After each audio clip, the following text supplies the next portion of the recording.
उत्तर प्रदेश की राजनीति में अगर किसी एक जाति को लेकर हर चुनाव में सबसे ज्यादा चर्चा होती है तो वो है ब्राह्मण समाज।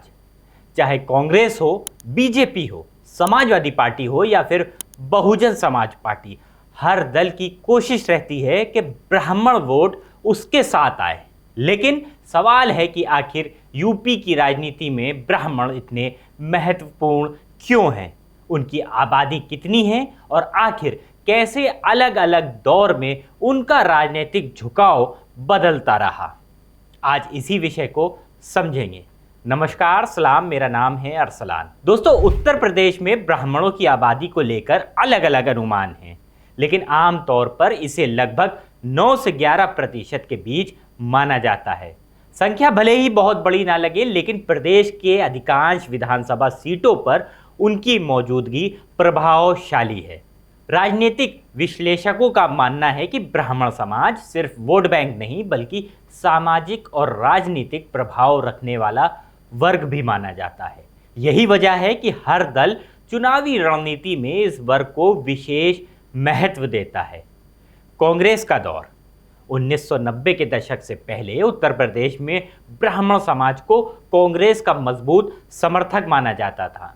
आज़ादी के बाद लंबे समय तक कांग्रेस सत्ता में रही और ब्राह्मण नेतृत्व पार्टी में प्रभावशाली भूमिका में दिखाई देता था।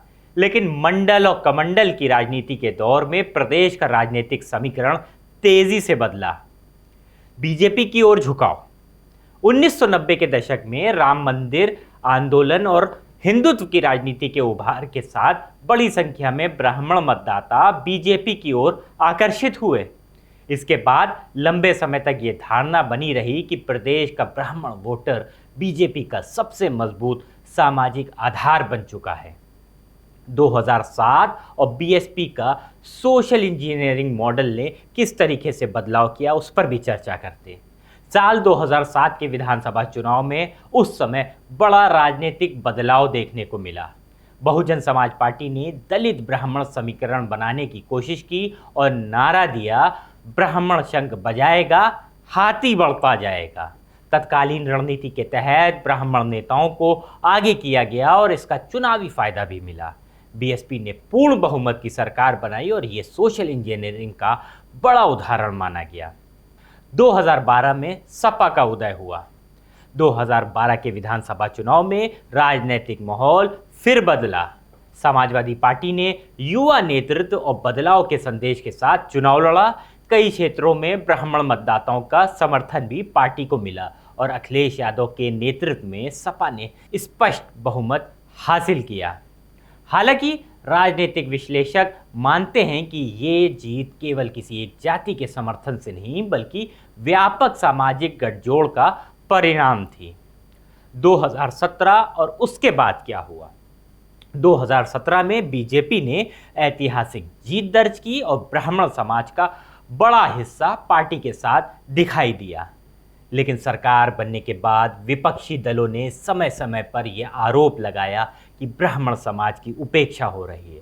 कई घटनाओं को लेकर राजनीतिक बयानबाजियां हुई और ब्राह्मण नाराजगी का मुद्दा भी चर्चा में रहा।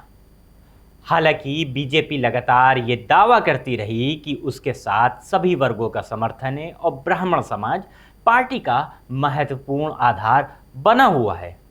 अब 2027 के चुनाव की बात कर लें। समाजवादी पार्टी ने भी अपना चुनावी शंखनाद इसी ब्राह्मण जाति के साथ किया और सपा कार्यालय पर बड़े ब्राह्मण चेहरों का जमावड़ा लगा। सुनिए सपा से जुड़े ब्राह्मण क्या कह रहे हैं। ब्राह्मण सबसे ज़्यादा उपेक्षित इस सरकार में और पीड़ित है इस सरकार में। वो अपना कहीं न कहीं स्थान देख रहा है। 10 वर्षों में एक तरफा ब्राह्मणों के ऊपर ही प्रहार किया गया, चाहे इनकाउंटर के माध्यम से, चाहे जिस भी माध्यम से। जो भी प्रहार सरकार और तंत्र का हुआ, ब्राह्मणों के ऊपर ही सर्वाधिक रूप में हुआ।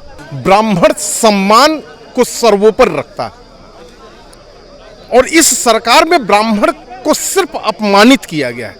और जब पीडीए की बात आती है तो जो उसमें ए है वो शोषित वंचित अगड़ा भी उसमें है, अगड़े भी आते हैं उसमें। आपने कभी पुराने स्टेटमेंट को माननी जी का हमारा जब सुनने का प्रयास करिएगा, उस ए को सिर्फ अल्पसंख्यक से आप लोग जो जोड़ देते हैं वो ए अल्पसंख्यकों के लिए नहीं, अगड़ों के लिए भी है। वो आपके लिए भी है। पी का मतलब पत्रकार भी उसमें आते हैं, पीड़ित ही नहीं है।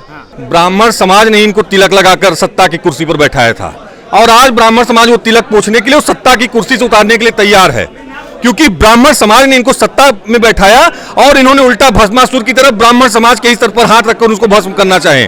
आप देखिए कि जितने इनकाउंटर हो रहे हैं ज्यादातर ब्राह्मणों के हो रहे हैं, ज्यादातर जिले वाइज, अगर गाजीपुर से लेकर गाजियाबाद तक लिस्ट उठाइए तो जितने ब्राह्मण नेता थे धीरे धीरे सबको खत्म कर दिया गया, सबके ऊपर फर्जी मुकदमे लगाए गए। मैं खुद प्रताड़ित हूं, मैं मिर्जापुर से आता हूं, आप देखे होंगे कि मुझे किस तरीके से प्रताड़ित किया गया है। तो ब्राह्मण समाज को लगातार ये भाजपा की सरकार प्रताड़ित करने का काम, आपने देखा कि इनके प्रदेश अध्यक्ष, नवनिर्वाचित प्रदेश अध्यक्ष, किस तरीके से ब्राह्मण समाज के विधायकों ने, इन्हीं की पार्टी के विधायकों ने एक मीटिंग कर लिया और किस तरीके से इनके प्रदेश अध्यक्ष ने ब्राह्मण समाज को बेइज्जत करने का काम किया, अपने स्वयं की पार्टी के विधायकों को बेइज्जत करने का काम किया है। तो ब्राह्मण समाज उन चीजों को भूला नहीं है। किस तरीके से हमारे आदरणीय राष्ट्रीय अध्यक्ष अखिलेश यादव जी ने अपनी सरकार में परशुराम जयंती जी की छुट्टी मनाने का काम किया था, उस छुट्टी को कैंसिल करने का काम किया है। किस तरीके से इस भाजपा की सरकार में शंकराचार्य स्वामी अमृतेशानंद महाराज जी को बेइज्जत करने का काम किया, किस तरीके से बटुकों का बाल नोचकर, उनकी शिखा नोचकर उनको प्रताड़ित करने का काम किया, वो भी कुंभ जैसे, वो भी पवित्र स्थल पर। तो लगातार ये सरकार हमारे समाज को तो ज्यादा अपमानित कर, लेकिन किसी समाज की सगी नहीं है कि भारतीय जनता पार्टी कितनी डरी हुई है। और रही बात 27 की, तो स्पष्ट और साफ है कि 27 में भाजपा का सुपड़ा साफ है। पूरा ब्राह्मण समाज, पूरा उत्तर प्रदेश का ब्राह्मण समाज के साथ ये भारतीय जनता पार्टी के नेताओं द्वारा जो अत्याचार किया गया, ब्राह्मणों का फर्जी एनकाउंटर कराया गया, जौनपुर में खूंटे में बांध करके ब्राह्मण को इतना मारा गया कि वो जो है खत्म हो गए। और वही जौनपुर में नाली में ब्राह्मण लड़की जरा सा भी बारिश होने पर बह जाने का काम किया, 3 लाशें नाली में बह गई। जब हम लोगों ने जिलाधिकारी से मांग किया, इन्होंने FIR तक दर्ज नहीं कर रहे थे। आप देखिए NCRB के डाटे में आप देखेंगे दूसरे नंबर पे हत्या ब्राह्मणों की हुई है, सबसे ज्यादा हत्याएं दूसरे नंबर पे ब्राह्मणों की है, सबसे ज्यादा दमन अगर किसी को हुई तो हम छात्रों की हुई। तो कुल मिलाकर उत्तर प्रदेश की राजनीति में ब्राह्मण समाज का महत्व केवल उसकी आबादी की वजह से नहीं, बल्कि उसके राजनीतिक प्रभाव, सामाजिक उपस्थिति और विभिन्न क्षेत्रों में निर्णायक भूमिका की वजह से है। यही कारण है कि हर चुनाव में ब्राह्मण वोट को लेकर राजनीतिक दलों के बीच खास प्रतिस्पर्धा देखने को मिलती है। आप क्या सोचते हैं? क्या यूपी की राजनीति में आज भी ब्राह्मण वोट उतना ही निर्णायक है जितना पहले माना जाता था? अपनी राय कमेंट बॉक्स में हमें ज़रूर लिखकर बताइएगा। नमस्कार।